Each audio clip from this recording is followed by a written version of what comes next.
Oke, assalamualaikum warahmatullahi wabarakatuh. Welcome back my channel. Selamat datang di Kuli Project ya teman-teman.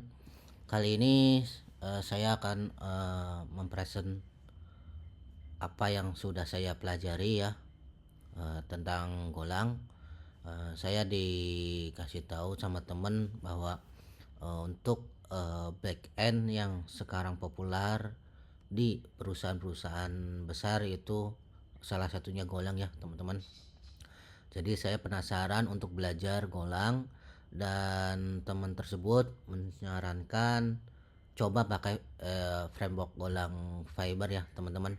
Karena teman saya udah pakai buat microservice, dan kali ini di sini saya akan mempresent pembuatan versi saya ya untuk microservice menggunakan Fiber di Golang. Dan di sini salah untuk contohnya di sini ada beberapa service ya. Yang pertama itu untuk path foldernya itu yang pertama itu API gateway-nya ya teman-teman. Jadi untuk API gateway ini yang nantinya untuk pintu gerbang menuju pemanggilan service, jadi kayak semacam authorization-nya ya. Jadi ketika ada yang masuk dari luar kita cek dulu lewat API gateway. Kemudian ada service out. Di sini service out ini saya digunakan untuk semacam awal masuk login sistem seperti login, registrasi, dan di dalam out sendiri itu pathnya hampir sama ya teman-teman saya bikinnya. Jadi setiap service itu ada Docker file sendiri. Oh ya, untuk menjalankan API Golang ini saya menggunakan Docker ya, Docker file. Ini juga saya masih belajar ya teman-teman. Di sini saya udah ada service out, service OCR, service user. Ini semacam contoh aja ya. Saya juga masih belajar, masih butuh bimbingan. Barangkali di sini ada yang nonton dan ada yang salah dalam present saya, mohon di komentar ya teman-teman nanti di bawahnya yang lebih baik itu seperti apa gitu, dan saya benar-benar menerima masukan dan kritikannya. Oke, untuk path folder yang saya bikin itu di API gateway itu ada config. Config ini untuk koneksi DB-nya ya teman-teman. Di sini ada code untuk koneksi DB-nya. Untuk untuk settingan konfigurasi DB-nya itu saya disimpan di environment ya teman-teman. Jadi biar ketika perubahan di dev sama production nanti kalau kita naikin ke server, kita tinggal merubah settingannya itu di environment ini. Oke, di API gateway itu di environmentnya itu ada blacklist IP dan ada settingan koneksi DB. Blacklist IP ini nantinya saya sih rencana di API gateway itu ada security yang saya bikin, yaitu IP blacklist. Jadi IP yang saya masukin itu nanti tidak bisa mengakses microservice yang saya bikin ya. Terus ada logger ini saya bikin untuk menyimpan semua proses hit ke microservice saya. Jadi saya simpan ke DB ya teman-teman. Kenapa saya simpan ke DB? Jadi buat mengecek IP mana aja yang memanggil microservice saya. Dan di sini juga sebenarnya ada rate limit juga untuk memproses limitnya berapa, maksimalnya berapa menit gitu. Ada request ID, cek, kemudian security untuk proses yang buat di headernya ya. Kemudian ada SQL injection untuk mencegah parameter-parameter yang tidak diinginkan. Terus ada user agent, ada SSCO gitu. Di sini saya panggil ya teman-teman untuk penjelasan itu di MainGo di sini nih. Di sini, nah di sini body limit itu maksimal ukuran request body ya. Untuk read timeout, maksimal waktu membaca request dari klien 10 detik. Kalau di sini saya settingnya 10 detik ya.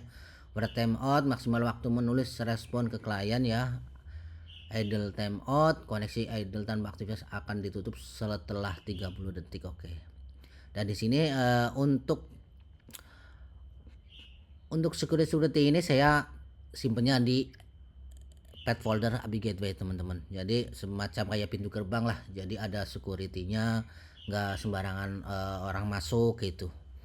Oke, di sini juga ada model. Model itu sebenarnya buat menyimpan model-model kayak buat tabelnya ya. Jadi di sini ada kelas dan di sini nama tabelnya itu apa gitu. Kemudian nah ini ada job juga, clean job. Jadi saya bikin fungsi clean job itu kan tadi saya masukin setiap log itu ke dalam tabel ya. Jadi saya ada inisiatif untuk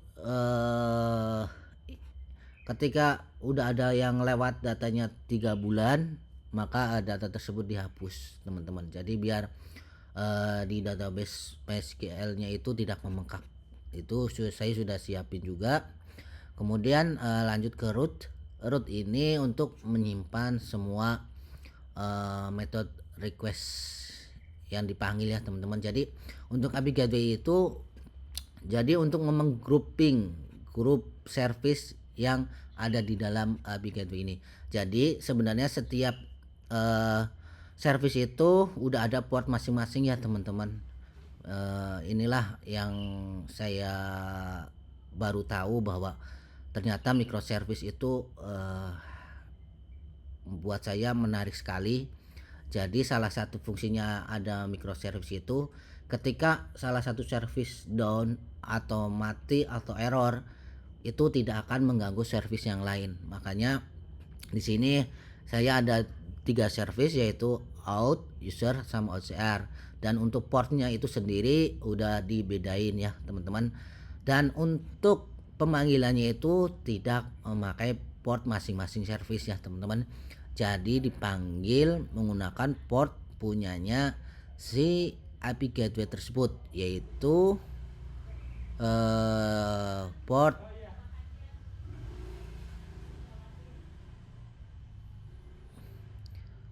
port 8000 teman-teman di sini. Nah, ini Docker Compose-nya. Jadi saya bikin service API Gateway di sini 8000. Nanti ini kan build-nya ke API Gateway ya teman-teman. Jadi di pemanggilan microservice-nya itu bukan port yang tadi masing-masing service, melainkan nanti semuanya menggunakan port 8000. Nah, ini fungsi adanya API Gateway itu bisa menggrouping semua port lah gitulah. Jadi untuk pemanggilannya dalam satu pintu ya teman-teman, tetapi setiap service itu ada port masing-masing. Jadi ketika ada salah satu service down atau dockernya yang down atau yang error, jadi tidak mengganggu. Itu salah satu fungsi utama dari adanya microservice ya.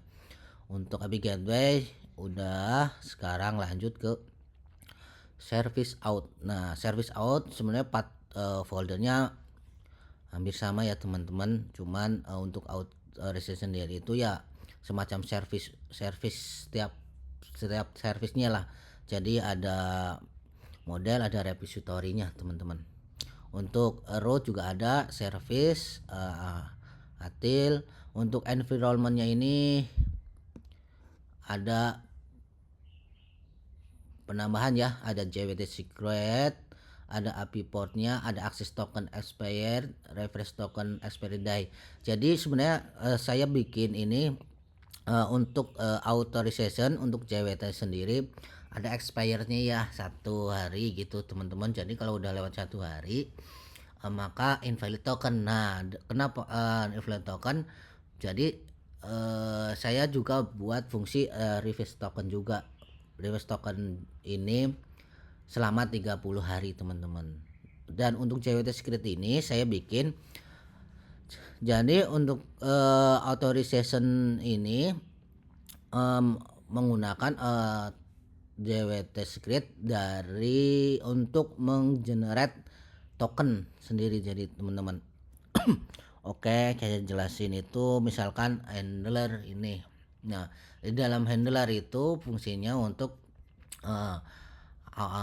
awal ya, kayak proses logikanya di awal gitu untuk handler sendiri. Jadi kayak fungsi login nih, login ada auto request itu kelas untuk ini ya, kayak semacam parameternya itu kita bikin di declare, ada email sama password gitu, kemudian divalidasiin untuk parameternya JSON atau bukan. Kemudian di sini ada service nih, service itu, nah fungsi service itu sendiri saya masing-masing kayak buat ini ya teman-teman. Handler itu di awal presentation layar, kemudian ini udah fungsi konsep, saya bikinnya udah fungsi konsep clean arsitektur ya teman-teman. Tapi kalau misalkan dianggapnya ini masih belum atau masih kurang atau salah, bisa di komen di bawahnya ya.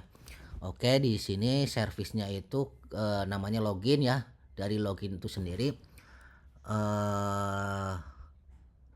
ini untuk menampung servis-servis di out itu sendiri. Kemudian dari fungsi login sendiri itu parameternya itu email, password, kemudian untuk modelnya user, untuk tabelnya user ya teman-teman. Untuk model ini tabelnya user, kemudian ke repository. Repository itu sendiri itu kayak semacam DB-nya lah. Kalau di PHP itu query-nya lah, select bla bla bla gitu. Di sini saya bikin fungsinya itu find by email. Jadi untuk modelnya itu select, dah di sini tuh Golang udah nggak pakai query sintak MySQL ya. Jadi udah pakai model, ada udah fungsinya udah bagus lah. Saya juga baru tahu ini. Jadi di sini itu by email ya. Untuk saya bikin fungsi find by email sama create user. Nah, create user itu ya nantinya untuk masukin data user pada saat registrasi teman-teman. Kalau ini login by email.